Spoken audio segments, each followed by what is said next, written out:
We just started the company like literally 6 months ago, and you're saying to me that you want to take some time off. After many conversations, I was like, okay, fine, I'm gonna deal with that. Go and take your time off. You give back your shares. Maybe if you want to decide to come back, then I'll give back your shares and we renegotiate. She said, no, I'm not giving up my shares. What? That was 2017. And I was building my third company with two co-founders. And I talked to one of my co-founders and said, look, we should definitely go and see Tony Robbins because he's in London. There's going to be like a massive thing. He's going to spend like 4 days talking about coaching. And the startup I was building was about coaching. I had to look to see the guru, right? The best person in the world nowadays who still does really good coaching on stage. And off we go. I went to one of my co-founders there. That was amazing. Like, my goal was achieved. I went there to research. I looked at all the techniques that he used on stage in terms of NLP, in terms of how he tells stories to engage people and to get people to change dramatically the way that they see life, right? Which is all about his intention as a coach. And going back to the office on Monday, have a sit-down conversation with my co-founder. She said, so how did you feel? I said, wow, I'm feeling really good, very pumped. It's amazing, right? Let's exchange notes and make sure that we embed a bunch of this knowledge into our app that we're creating. And she's like, yeah, the experience for me was slightly different. Okay, tell me more. It was really moving and everything changed. Right, everything changed. I started to reflect on things, how I'm taking my life, what are the choices I'm making, what do I want in my life, what is the most important, what is the most valuable, and I need to take 6 months off from the company. I was like, what? We just started the company like literally 6 months ago, and you're saying to me that you want to take some time off? Right, okay, let's discuss that. Let's see how we're gonna, make stuff happen because, you choose your co-founders because you have complementary skills, and I needed her in the business to take the business forward. After many conversations, I was like, okay, fine, I'm gonna deal with that. Go and take your time off.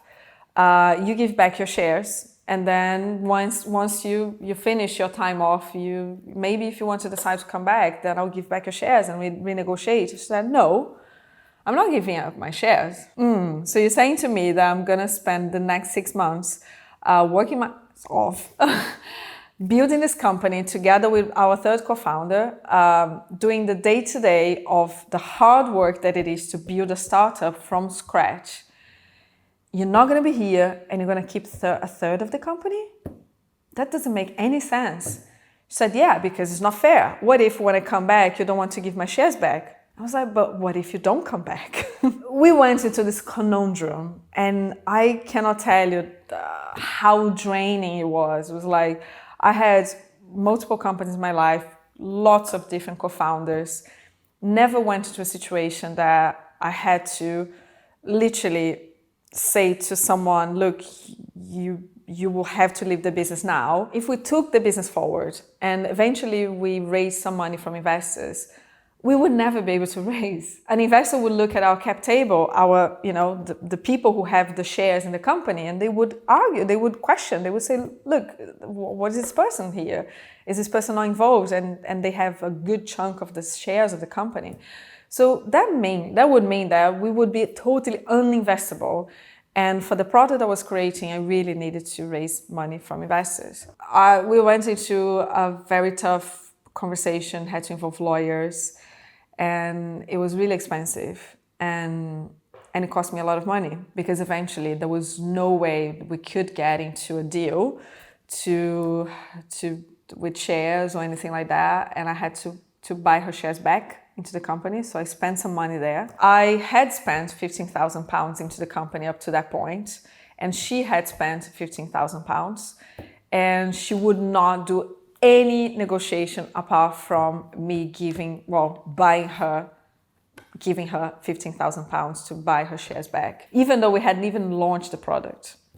So you can argue that, her spend was, I should have given the money to her. So that's a very fair argument because she was part of the company in the first 6 months. The other argument is that the value that she had brought to the table up to then, a moment that we had not raised funds, we had not launched the product yet, it was not really worth £15,000. But I ended up losing the whole 30K because I could not take the company forward after that.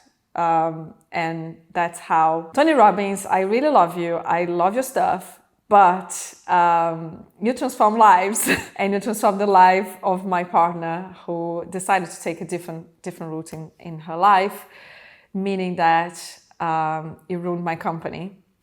Yeah, that's my story. I don't know how to end that.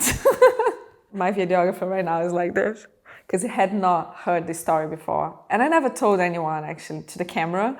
It was just like something that I was so kind of, I feel very embarrassed about that. My biggest mentor went to me and said, Roberta, you're better than this. You should have known better. I should have known better. And I don't blame her. I don't have any, bad feelings. We don't talk to each other nowadays for obvious reasons. But I don't have any bad feelings for her because it's her life. So, she decided to take her life in a different direction, and it was just not the right time for her to do the business. So yeah, we learn from our failures. I learned big from that. And I hope that gives you some insight into the things you're doing nowadays and how you should be very careful about the way they invest things in the companies you're going to be building or with the relationships that you're building with other people in your life. Don't take your co-founder to see Tony Robbins in the middle of, building the company, because that might change everything. Yeah, that's a good idea. Don't do that. Anyway, that's it for me today. Thanks for watching. I hope that this confession here helps you somehow in how to deal with difficult stuff in your life. It's never easy. And sometimes you look at the cover of the magazine, everyone is kicking ass, right? They're like, yeah, everyone is winning. Not really. There's a lot of failures that happen in the journey of making money or of being an entrepreneur or making anything big in life. Make sure you subscribe, hit the bell, thumbs up, continue to watch. I hope to see you very soon. For now, ciao, ciao.